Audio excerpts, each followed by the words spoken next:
Welcome to today's video. Before we get started, I want you to hit that subscribe button and ring that bell so you'll be seeing more of our videos in the future. What's up, everybody? As promised, we're back and we're going to break down the 8 worst foods for your beard, brought to you by us. And obviously, guys, I'm Matt with Beard Laws, and tell them who you are. Well, I'm Brandon J. McDermott, and you can follow me all over social media at Brandon J. McDermott. But don't do that right yet. Stay here and watch the rest of this video. Yeah, and what the great thing about this is whether you're on Beard Laws channel or maybe you're seeing this on the Brandon J. McDermott channel, we're going to be on both the channels putting out similar, just a little bit different of the video, because we're gonna see who's the better editor. We're gonna edit our own videos because it turns out we don't have a budget yet. But either way, we're gonna have a lot of fun with this, and I'm super excited. If you watch the intro video, make sure you check that out. If not, it's going to be tagged probably in that corner over there. You can click it, check it out, come back over here. But yeah, we're going to talk about the 8 worst foods to eat with a beard, because anybody that has a beard, you know the struggle. Anybody that doesn't, you're going, why would I watch this video? Well, let us ease into why, it's tough to eat some of these foods with a beard, but we're going to eventually give you tips and give you some confidence to grow that beard. Yeah. I mean, I'm just excited to get started. I mean, I'm not excited about going through this list of 8 foods because I've got bad memories that are just imprinted into my head of eating these foods and having to wash them out of my beard. It's not fun. And how many times are you just sitting there eating this and just thinking, stay out of my beard? And with these 8 foods, it's almost impossible. So if you're ready, I'm ready. Let's do the top 8 worst foods to eat with a beard. Coming in at number 8 is the powdered donut. Brandon, tell them why the powdered donut is just never going to stay out of the beard. Well, as a fat man, I tend to have my belly ahead of the rest of my body. So when I'm eating it, if it doesn't hit my beard, if it doesn't fall in this or my mustache, it's falling on my shirt. And I can't tell you how many times I've just got to brush my shirt off, clean my beard off, got crumbs in my mustache. As a guy like Matt, though, who has a little darker beard, I can definitely imagine that having a powdered donut, you're getting a lot more trouble there. But you're talking crumbs, you're talking powdered sugar. It is not easy. But I will say this, it's probably one of the easier of the terrible foods we have on this list to clean up. A little bit of water, a little bit of a brush, you're good to go. Yeah, and like you said, I mean, it's hard to want to take little bites or eat a powdered donut with a fork. Like, you just get in there and you kind of deal with the consequences. And yeah, when I shake the beard out, there's kind of like probably it looks like a dusting of snow when I'm done with it. I don't know if it's just the terrible food eating tactic that I have or if it's just in there. But yeah, it's very noticeable in my beard.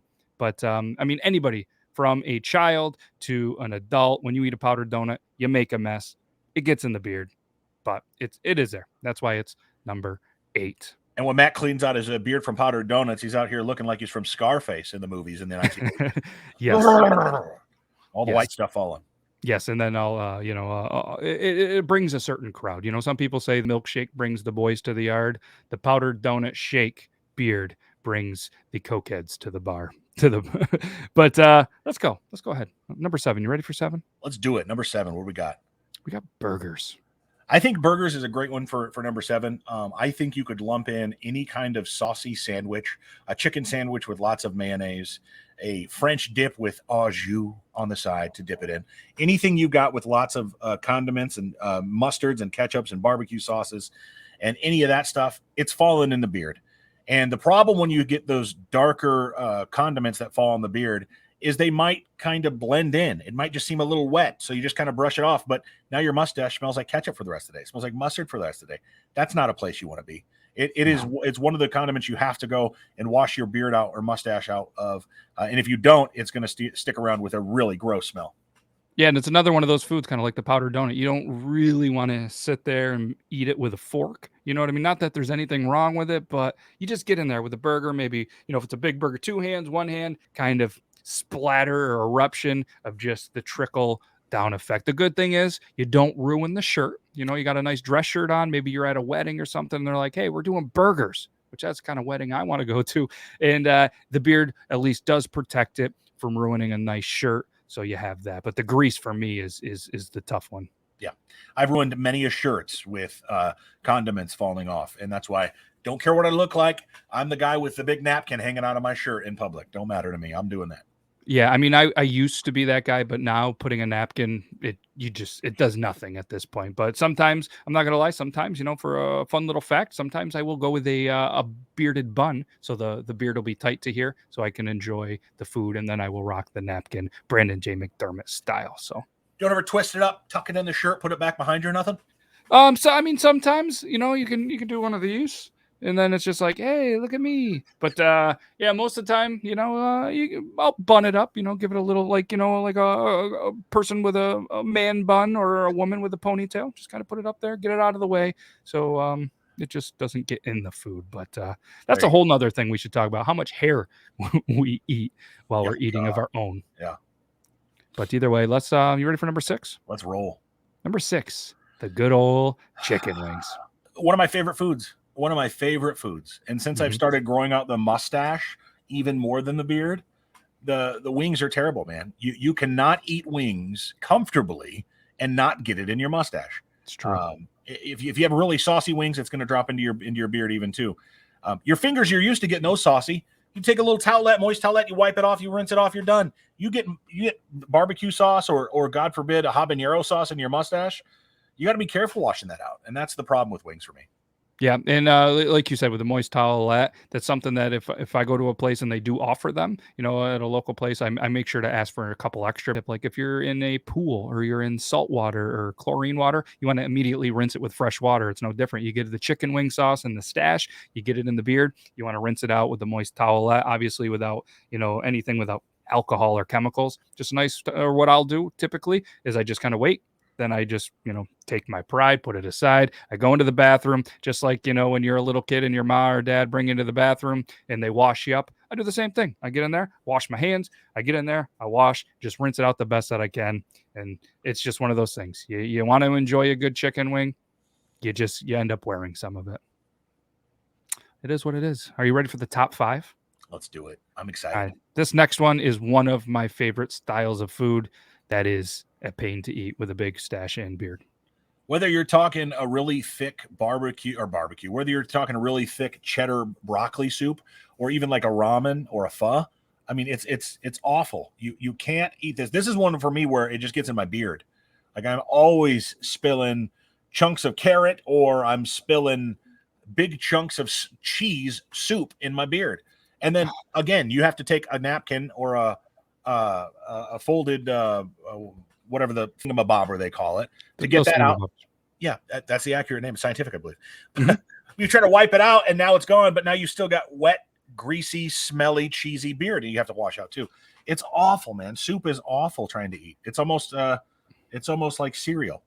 Yeah. And, when you're not feeling real well, maybe you got a little bit of stomach bug, you want that chicken noodle. And the noodle is kind of the tougher part. And it is as careful as you want to be. It's almost like you get the shake. Like you could go into surgery and be fine, not shaking, but you're trying not to get it all over your stash, playing a game of Operation, and you're just done. And it ends up in there. And it's just a tough one. But like I said, soups are one of my favorite foods. It's going to happen. But obviously the thicker ones, even chili, stuff like that, it ends up in the stash. It ends up in there. This part of my beard is probably the toughest because it holds most of all of the foods. And I just think stay out of my beard. And they call it a soup catcher. And my goodness, are they not lying? It is. Who would have thought? That's how they came up with it. Brilliant. Maybe you'll see that on a t-shirt coming soon. Number 4. This one's tough. Runny eggs. I call them dippy eggs because I love runny eggs. They're so very good. Take a little bit of toast and dip it in there.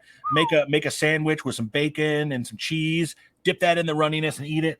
The problem with runny eggs yolk when it gets into your mustache is it crusts up. And when it crusts up, it creates this outer shell you can't get rid of. And you have to sit there and like with your fingernails crust it out of your mustache. And even then you don't get all of it out. The lucky part about that is it's not too like wings. It's not too saucy to where it leaves a terrible smell. But if you miss even just a little bit of runny eggs in your mustache, you look like a fool. It's like catching spinach in your teeth.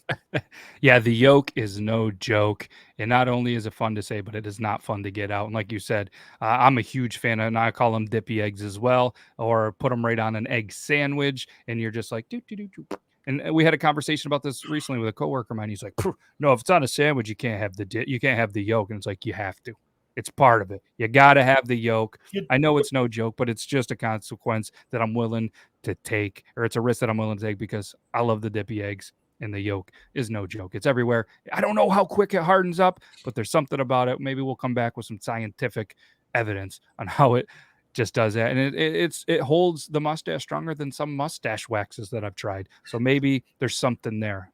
You're not We're not lying. going to come up with a yolk style mustache wax, but if it happens, you rock it, I guess. But top three. This is what nightmares are made of for guys like us. And if you're a bearded fella, I would love for you to do your top 8 as well. And of course, we did 8 because it sounds like eat, and it's just a fun play on words. So let us know in the comments your top 8.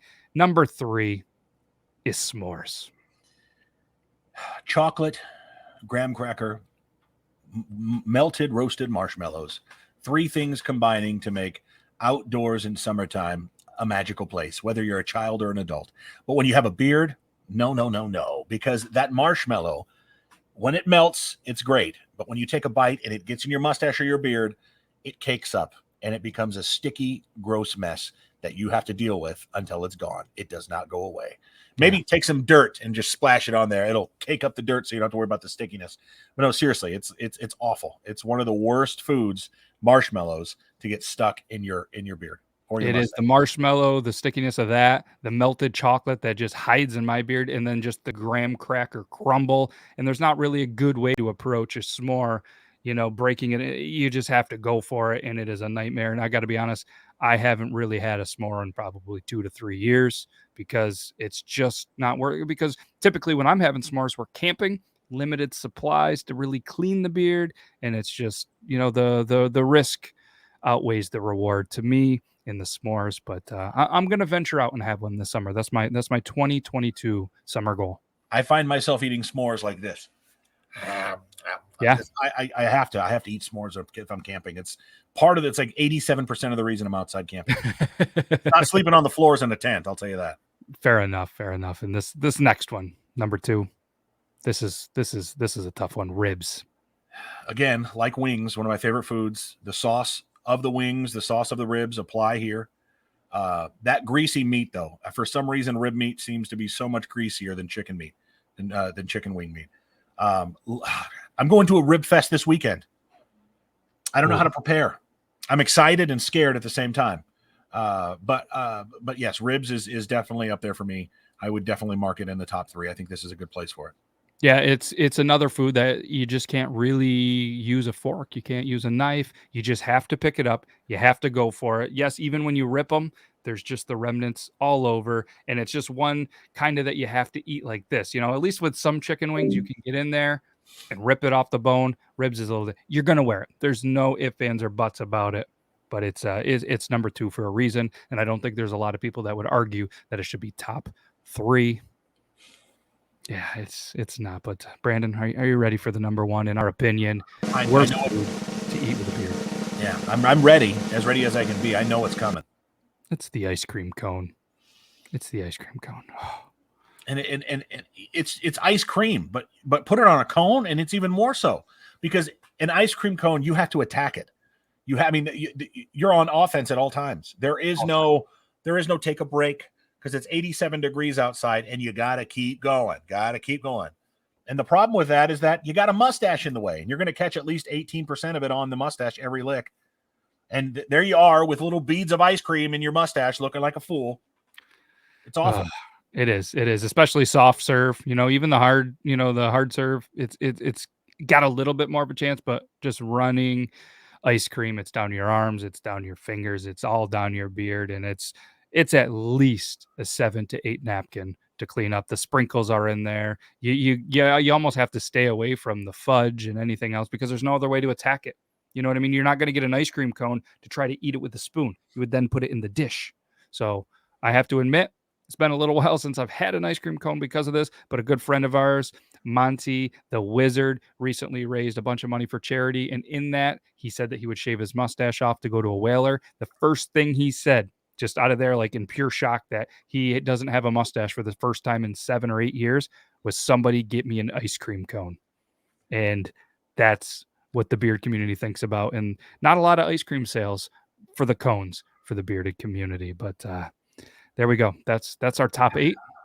And, we're going to probably sleep a little nightmarish because, well, there's the top 8 foods that we just went over that we want, that we just probably aren't going to dabble in. But if you like this, feel free to give it a thumbs up if you want. The whole YouTube spiel. But we're going to come back again next week with another video about this. And we can't thank you guys enough for taking some time out of your busy day to watch us. And again, I'm Matt with Beard Laws. Brandon J. McDermott, all over social media. Check the links in the description if you want. But either way, come back next time and we'll discuss more foods that we would love to stay out of our beard. Take care, everybody.